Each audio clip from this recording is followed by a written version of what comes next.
Now, the Three Martini Lunch with Greg Corombos and Jim Geraghty.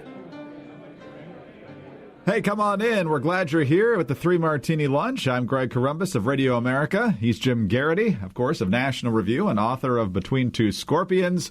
We have good, bad, and crazy martinis to talk about today, and it's not our official good martini, Jim, but watching the Bears win on a national primetime game. Yes, it was against the Washington Redskins.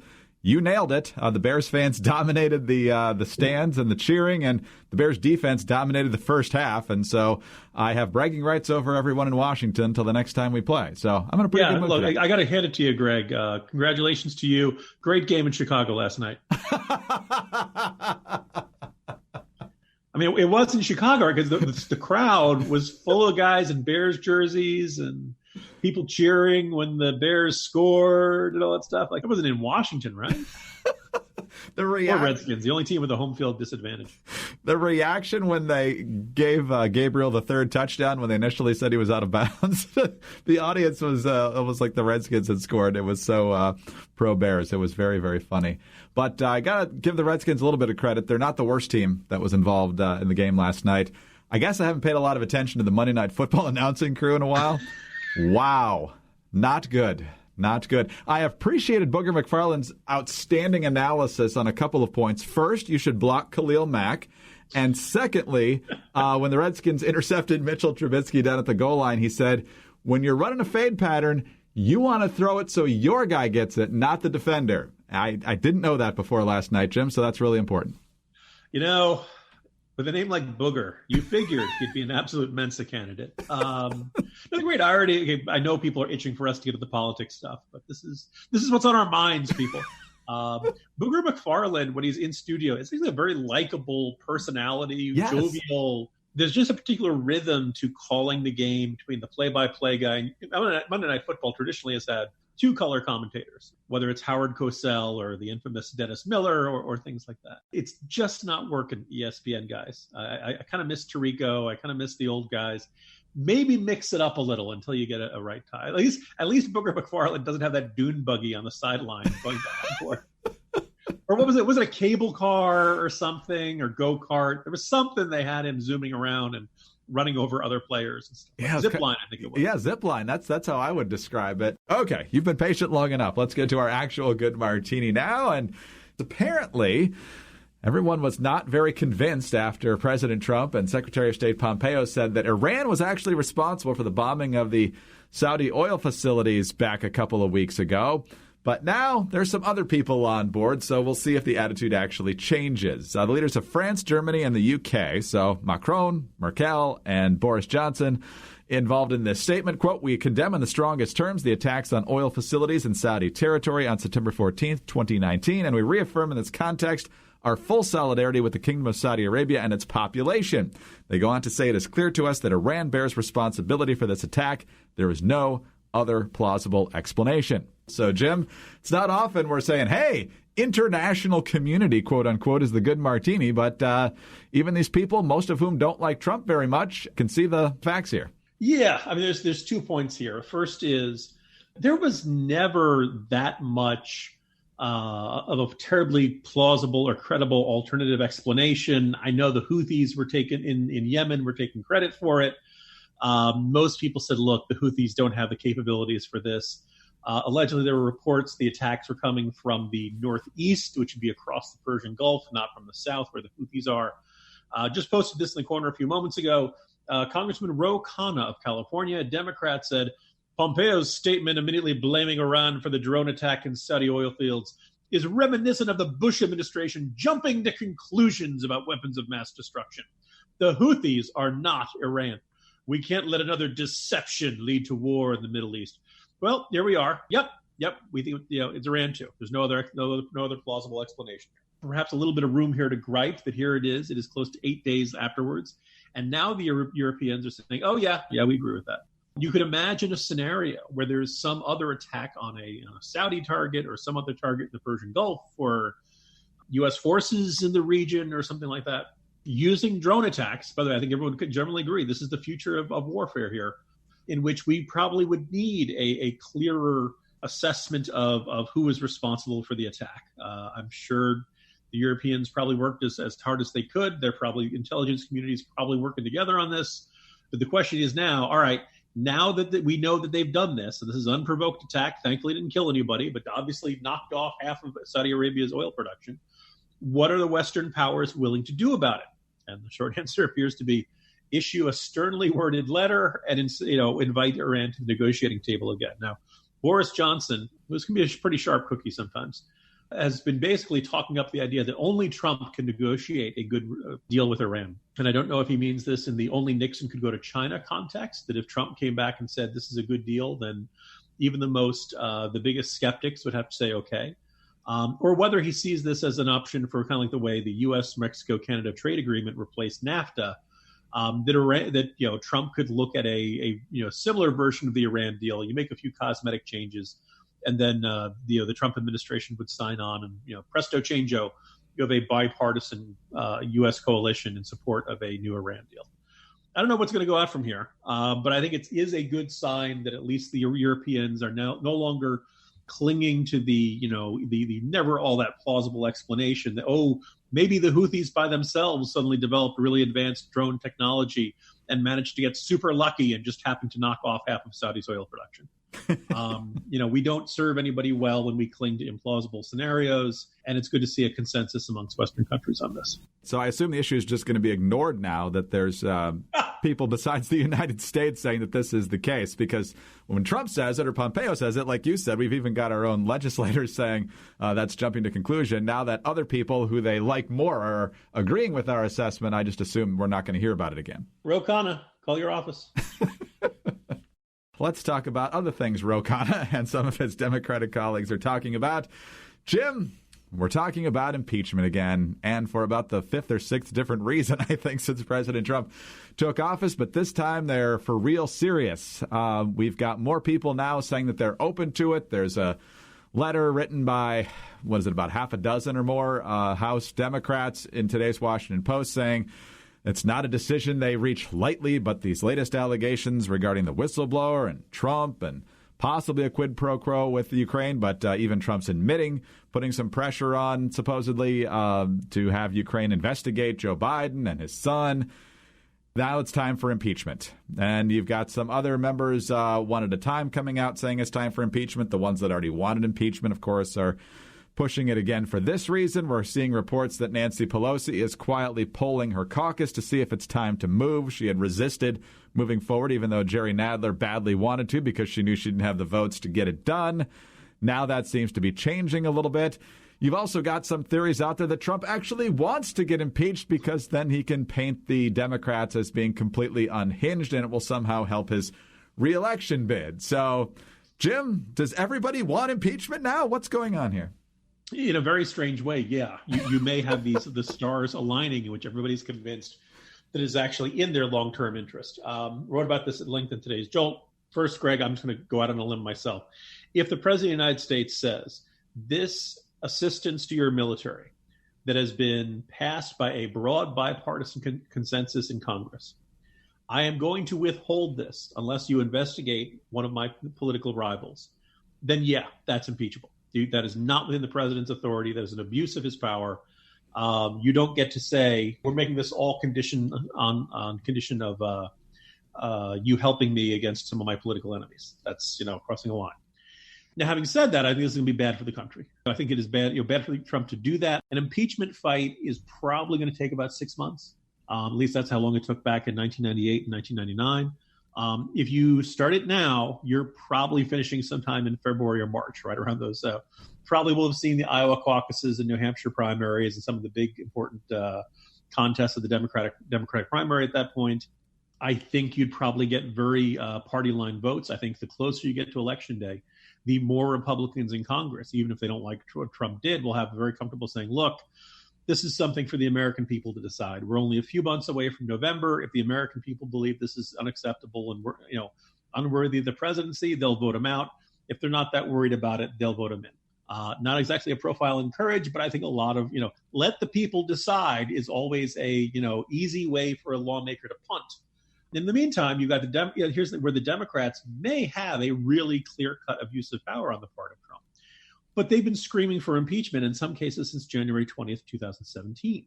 I don't know if this packs the same punch as it would have if we had not just gone through the Mueller report, if we had not just gone through Stormy Daniels, if we'd not just gone through the emoluments clause. And, when Adam Schiff comes out and says, this is that we've crossed the Rubicon, or Brendan Buck was going through and doing a good example of these. The dam is breaking. The dam has burst today, Greg. Is that what it is? The dam is breaking, or the floodgates are open. Floodgates, okay. Because the other updates I need to know if the horse has left the barn, and whether the horse has a cart in front of it or not. I believe the cart, the horse, and the barn, which is apparently burning, are all kind of all interrelated somehow. Look, we've been hearing from these guys for a really long time that Trump deserves impeachment. If Democrats, if you want to do it, then do it. Stop telling us what you're going to do and do it, and be ready to accept the political consequences. This could blow up in their faces, or it might not. The American people might look at this and say, you know what, this is not something the President of the United States should be doing. This is an abuse of power. Let's say no. Or they might say, you know what, I'm really troubled by this on the part of what the president's doing, but I don't like impeachment. I don't want these lawmakers trying to undo a decision that was made in 2016. I think you can very fairly argue there are people who've been basically throwing a tantrum ever since election night 2016. This is going to turn into a big, nasty, ugly partisan fight. It's a rare moment, but it's a situation where I'm kind of relating to I feel a certain amount of sympathy towards the progressive Democrats because they voted for a Democratic House. Was it Rashida Tlaib who said we're going to impeach the blankety blank? Yes. They haven't done it, But the word today is that House Democrats are moving towards a vote Wednesday on a resolution condemning Trump's Ukraine call, but aren't calling for his impeachment yet. To paraphrase Emperor Palpatine, witness the power of this armed and fully operational resolution of condemnation. Because if that doesn't get Trump quaking in his boots, I don't know what will. There's so many things. You mentioned the Democrats. You got to say it about the Never Trumpers, too. You see these tweets, the news breaks, and George Conway's out there going, all right, this is it. You just got to do it. And Bill Kristol's out there. He's got a group called Republicans for the Rule of Law. And he says, I think we're seeing momentum now because we released this ad over the weekend. And I'm like, no, you would be for it if he, took an extra scoop of ice cream, because that was a scandal once, too. But this one might actually have some teeth to it. But don't pat yourself on the back too hard. You might rupture your elbow ligament or something. Yeah, we've heard. I went back and I did this, and I still can't get my head around this, Greg. I believe it was Jim Clyburn who said that Trump and his family are the greatest threat to democracy that he's ever seen in his lifetime. Jim Clyburn is not a young man. He's been around for the Soviet Union. He's been around for Al-Qaeda and ISIS and all these other, groups that want to kill Americans. Iran's still around, all this kind of group. So there's that. Pelosi said Trump wants to make America white again. Constitutional. We've heard all this stuff. And they all voted against impeachment. Now, if you really think the president is the greatest threat to democracy in your lifetime, why are you not voting for impeachment? It's not bad enough. Your bar is really high then. Right? Same thing. He wants to make America white again, but that's not enough to get you to want to impeach him. I mean, the really fascinating thing is that the theory here that if there's a single House Democrat who has said, I do not support impeachment because I don't believe the president has done anything worthy of impeachment. I want to find it. I haven't seen it. I'm curious about it. Keep my eyes open. But my suspicion is the only reason every single House and Senate Democrat doesn't support impeachment is because they think it'll improve Trump's reelection odds. Yes. No, it's a political calculation on both sides. Sure. And at some point that's cowardice, right? At some point you're like, look, I'm afraid of the political consequences, so I'm not going to do it, even though I think crime has been here committed. I mean, look, say what you want to say about the Republicans in 98 and 99. They got their butts handed to them in the 1998 midterm elections. They were totally convinced it was going to be this huge winner, and they lost. And you know what they did? They went through with it anyway, knowing it was doomed in the Senate because they thought they were standing up for the rule of law and doing the right thing. Yes. But, too much to ask of House Democrats, or a lot of Democrats these days. Apparently so. Yeah, there's one Democrat who doesn't want to do this, at least, and that's Tulsi Gabbard. She says she's staying consistent in believing that impeachment would be terribly divisive for the country, and she said it would intensify hyper-partisanship, and she just thinks it's better to beat Trump at the polls. So, Jim, she's not getting to the point where she says he hasn't done anything impeachable, but she's taking the hypothetical Republican line that you just outlined there a moment ago. Just let the voters decide here. Yeah. By the way, that is, I believe, as you're speaking, Greg, because I always pay attention to everything you're saying. that is debate qualifying Tulsi Gabbard. Debate. There's a new poll out that puts her at that all-important threshold of 2%. She did it. Way to go. Which, by the way, I think would take us to 12 candidates. I think that probably puts them at 2 nights. I think 12 candidates on one stage would be really difficult. You know what? 2 nights of 6 candidates each, you might actually get a pretty decent debate. And, maybe they wouldn't have to go 3 hours then. So kudos for Tulsi Gabbard on that one. She knows how to stand out in this field. I don't think everybody's going to be following her down that path. I think the really big question there, Greg, is at what point does Trump replace Pence with Gabbard? She's younger. She gets the young kids exciting. Pence is kind of old. She surfs.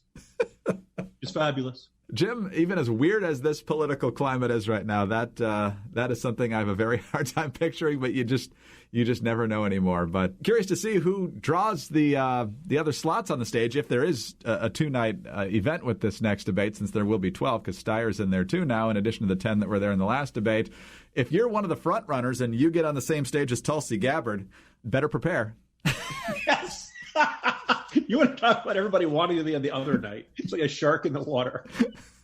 Well, Elizabeth Warren, let's just go over your resume. And with only 6 on stage, Biden's going to have to talk a lot more, so that could get interesting, too. What could go wrong, Greg? What could go wrong? Speaking of the presidential race, let's go to our crazy martini now and move to Bernie Sanders. Bernie seems to be a distinct third, but kind of a distant third in some of the recent polls, with Biden and Elizabeth Warren separating themselves. And that's not good for Bernie, because Elizabeth Warren is gobbling up some of his far left, progressive, you might even want to say socialist vote. And Bernie Sanders is not taking that lying down. Elizabeth Warren, I'll see your wealth tax, and I'm going to raise you big time. Here's Stuart Varney on the Fox Business Network explaining what Bernie wants to do with the wealth tax. Bernie Sanders, he's just unveiled a new wealth tax proposal. It's much more aggressive than Elizabeth Warren's wealth tax plan. Bernie would have a 1% tax on net worth above $32 million, 2% between $50 million and $250 million, and the tax goes all the way up to 8% on a net worth above $10 billion. That is an annual tax levy. Annual tax levy, Jim. That's insane. But as the folks over at Hyder point out, Bernie's got a lot of trillions and billions to pay for, given his outrageously ambitious progressive agenda of Medicare for all and ending student debt and getting rid of school buses, or at least replacing them. He's got a very, very big agenda here, and he's got to pay for it somehow. This still wouldn't do it, but what do you make of Bernie trying to tack even farther left? Greg, this is the guy who said, you don't necessarily need a choice of 23 underarm spray deodorants or of 18 different pairs of sneakers when children are hungry in this country. And I think he means it. I think he genuinely believes it. He looks at CVS or whatever store you're in, or the Nike store or Foot Locker, and he sees a lot of stuff that people don't need. But if he had the power to take half that stuff away, maybe 2/3, maybe 3/4, right? Maybe in the Bernie Sanders ideal world, you go into the store and there are 2 or 3 different kinds of sneakers. And if you don't like it, tough. You get 2 or 3 different kinds of spray deodorants. And if you don't like anything more than that, sorry, we took that away in order to feed hungry children. Of course he's going to say we should be taking gobs and gobs of people's wealth. Of course he's going to say we should take away people's yachts. Of course he should think we should take away people's trust funds and the Rolls Royces, the Rolexes, anything that strikes him as ostentatious consumption should be taken away, other than having 3 houses, Greg. That's the one thing that's okay. But someone observed, I retweeted it today, I can't remember who it was, but it's basically like, you look at Bernie Sanders in 2015, the millionaires and the billionaires are ruining this country. 2016, the millionaires and the billionaires are ruining this country. 2017, the millionaires and billionaires. His book finally sells enough. Bernie Sanders is now a millionaire. Billionaires should not exist. All of a sudden, millionaires aren't the problem anymore. All of a sudden, oh, no, you're cool. You're fine. It's all right. No. Hey, I'm in the club now. Oh, I get past that little velvet rope. Hey, this place is pretty nice. Yeah, you millionaires are good guys. The real problem is those billionaires. A week ago, I wrote Inside the Mind of the Biden Voter. And it was just basically like, listening to folks I know who are Democrats, listening to when they do talk to people at his rallies, all that kind of stuff. What goes through the mind of somebody who supports this candidate? How do they see the world? This is not an endorsement. This is not a Jim is going to vote for Biden, Jim's going to vote for Warren, or Jim. I just trying to see how these people see the world. Sometimes I can find common ground. Sometimes there's just beliefs that are just too far, and I just think are a little bit of self-delusion. Yesterday with Warren, a big fundamental argument is fairness, right? That all of these groups basically look at American society and they see examples of things that aren't fair. Now, the irony is a lot of conservatives look at this society, see a lot of things that aren't fair. You know what strikes them as not being fair? The acceptance rates for legacy students, athletes, children of staff, and affirmative action picks at Harvard University, which, by the way, adds up to like 40.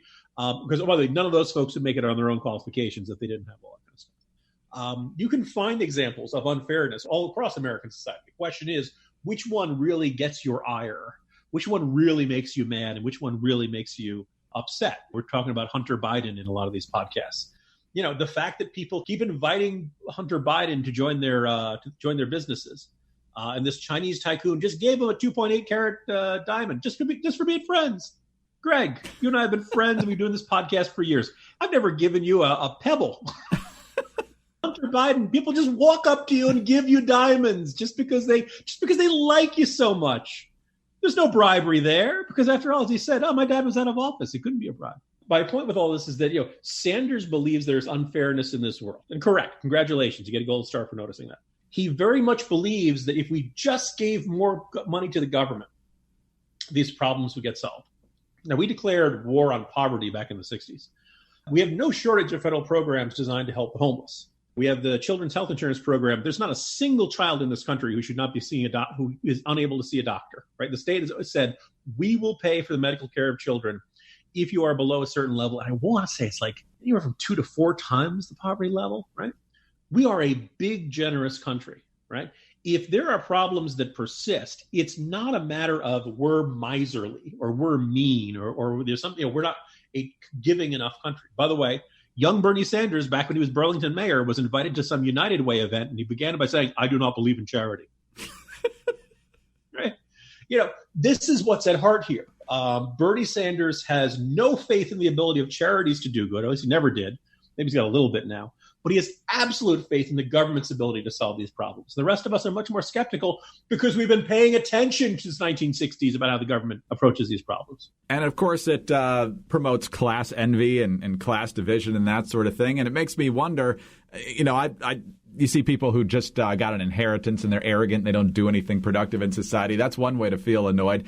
But if you see a guy like Jeff Bezos, for example, I disagree with what he's doing with his money. I don't like it. But I'm not angry or jealous of Jeff Bezos because he's got tens of billions of dollars. The guy worked really hard. He created something that never existed before. Good for him. He should be rich. Look, Jeff Bezos has puts 100% of himself into everything he does. And for that, he's going to keep 50% of what he's got. That's right. That was not a joke about taxation, everyone. That's a divorce joke. But, Jim, I don't think Bernie Sanders is going to get elected president. But if he does, will you hold my place in the bread line each morning? I'd really appreciate it. Yes, because you'll be so late from watching the Bears in their home game in Washington. That's right. To bring us full circle. Exactly. All right, Jim. We'll do it tomorrow. See you then. See you tomorrow, Greg. Jim Geraghty of National Review, also the author of Between Two Scorpions. I'm Greg Corombos of Radio America. Thanks for being with us. Join us here again tomorrow for the next 3 Martini Lunch.